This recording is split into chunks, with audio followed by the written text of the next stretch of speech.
So in today's video, I'm going to be giving you 5 topics that I think the upcoming Resident Evil 8 DLC should implement. I also have a bonus one at the end. By the way, this video is going to have huge amounts of speculation, but in any case, let's get started. So for number 1, I want to see a continuation of Chris's story right after Resident Evil 8's finale, since it finished with Chris realizing that the BSAA was using BOWs at the end of Resident Evil 8, which must have been quite a shock to Chris since he was actually one of the 12 founding members of the BSAA. Another reason I believe this is probably going to happen is due to the fact that Resident Evil 7's Not a Hero DLC did give us a direct continuation of Resident Evil 7's finale. So it would make sense if they continued Resident Evil 8's story in the same way, since we do have Chris ordering his Wolf Squad to pick up the remaining members up and ordering them to head straight to the BSAA European headquarters right away, so it would be a natural transition and continuation of Resident Evil 8's ending, much like Resident Evil 7's ending. And this would give us a great glimpse of what we could expect to see in Resident Evil 9's story. So number 2, this is piggybacking on the first DLC topic. I think I speak with a lot of Resident Evil fans in saying that I think it would be really cool to see Jill Valentine finally make a reappearance again, since we haven't seen her for literally 13 years in the Resident Evil universe. And the last time we actually heard from Jill was in 2010 through an email that can be read while playing as Barry in Resident Evil Revelations 2. So it's been a really long time. Now, as mentioned before, going with the first reason on this list, if the BSAA has turned evil, since they were using BOWs on the battlefield, which contradicts the whole reason why the BSAA was even created for, then it would make sense that one of the founding members like Jill would assist Chris in investigating the reason as to why the BSAA was using BOWs in the first place. Also, I think it would be really amazing to see both Chris and Jill team up again. I think it would be a sick DLC to have Jill and Chris storm the BSAA European headquarters, and you have to go through the whole headquarters while getting attacked by these new BOW/BSAA soldiers. And again, this would give us a great cliffhanger to get hyped for Resident Evil 9's story. So for number 3, I would honestly love to see a glimpse of another infection that could potentially give us insight or a connection to what may lead to Resident Evil 9's story. This is kind of a stretch, but I think it would be quite interesting since personally, I'm kind of sick of the mold virus. Now, I do want to state that I actually think that they did a really great job with the lichens in Resident Evil 8. It was something fresh and definitely new, but at the end of the day, it was still just a variation of the mold virus. Or in reality, it was the origin of the mold virus that we saw in Resident Evil 7, as stated in Miranda's diaries, and this was also confirmed by one of the Wolf Squad members. So going back to what I was saying, I would love to see a glimpse of a completely new virus. Much like my previous points, we don't actually know what kind of BOW that BSAA soldier was in the helicopter. Now, since it's a BOW, I'm quite curious to see also what kind of virus they're infected with. We actually didn't see any BSAA soldiers fighting the lichens, which leads me to believe that this new virus must make the BSAA/BOW soldiers perform much like infectees that were infected with the Las Plagas virus, since they must have some intelligence to be able to move in a coordinated way. But since we didn't see them in action, it leaves room for a lot of speculation. By the way, if this is your first time here, I post Resident Evil videos every single week, so consider shooting that subscribe button in the face and remember to punch that notification bell. Now again, for number 4, piggybacking with the previous points, I think it would be really cool to have a DLC showcasing the rest of the Wolf Squad fighting the BOW/BSAA soldiers that weren't in the helicopter when Ethan exploded the Megamycete. Now, having this as a potential DLC would give us clear answer to what my previous questions were regarding the BOW/BSAA soldiers. How do they perform in the battlefield since they're BOWs? What kind of virus do they have? And how come there was a dead BOW/BSAA soldier on the helicopter? Did they attack Chris's Wolf Squad while Ethan was fighting Miranda? Also, it would be interesting if Capcom just gave us a DLC just focused solely on the Wolf Squad during the events of Resident Evil 8, excluding Chris, since a lot of people didn't really like that part of the game, since we rarely saw Chris's team during the events of Resident Evil 8. What were they doing in the village while Ethan was running around? What's their backstory? And are any of them known or already established Resident Evil characters, since we actually never got to see any of them unmasked? Now, we did see several places that the Wolf Squad used as command posts throughout the Resident Evil 8 story, and it would seem that they were acquiring intel. Anyways, the Wolf Squad posed a lot of unanswered questions, so I believe it would be quite interesting to see what they were doing during the events of Resident Evil 8. Number 5. Now, I actually wasn't planning on adding this one to the list, but after speaking with a lot of you in the comment section of my previous video where I state 5 things Resident Evil 8 DLC should avoid doing, by the way, make sure to check that video after watching this one. I'll leave a link in the description and also in the pinned comment, a lot of you were on board with a DLC that brings back Lady Dimitrescu, since she was obviously a fan favorite, and everyone, including me, thought that she died way too quickly at the beginning of the game. Even though I believe this one to be a huge stretch, I honestly wouldn't be mad if they did decide to make this DLC topic a reality, since she was a really great character, and to be honest, I thought they kind of neglected her. The game would have been much better if she was the mastermind, or at least the final boss of Resident Evil 8 rather than Miranda. And it wouldn't be off-brand to bring her back, since we have had characters like Wesker come back to life. Now, for our bonus 6 topic that they could use in the DLC is potentially bringing us back Ethan. Now, the reason I say bring us back Ethan is because it was understood at the end of Resident Evil 8 that Ethan had in fact died, especially since at the end of the game, after the post-credit scene, it literally states that the father's story is now done. But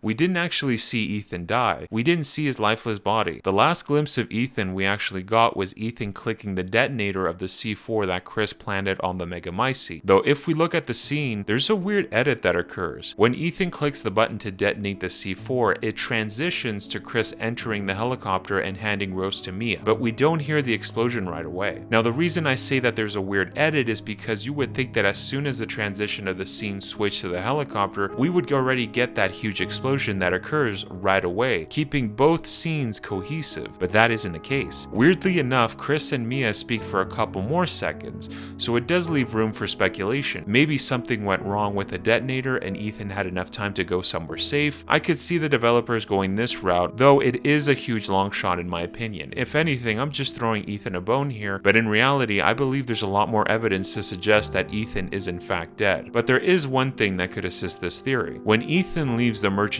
caravan to go and fight Miranda, the merchant says something really weird. He mentions to Ethan, "Mr. Winters, I'm afraid you can't return to your old world any longer. Are you ready?" And Ethan replies, "Yeah, I have to be." Now, this is probably the most un-Resident Evil thing I heard in all of Resident Evil 8.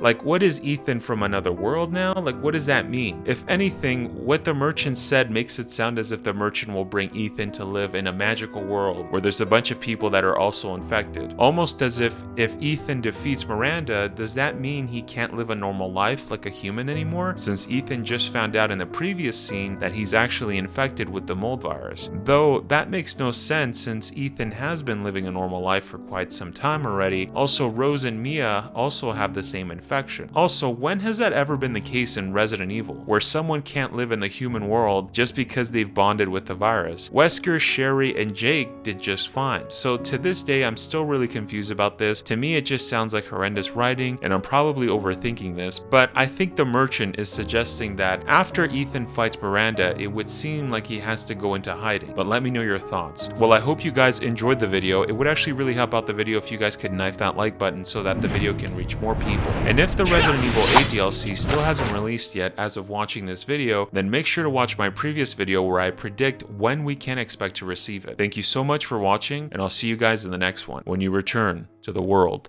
of Resident Evil. The right to be a god. That right is now mine.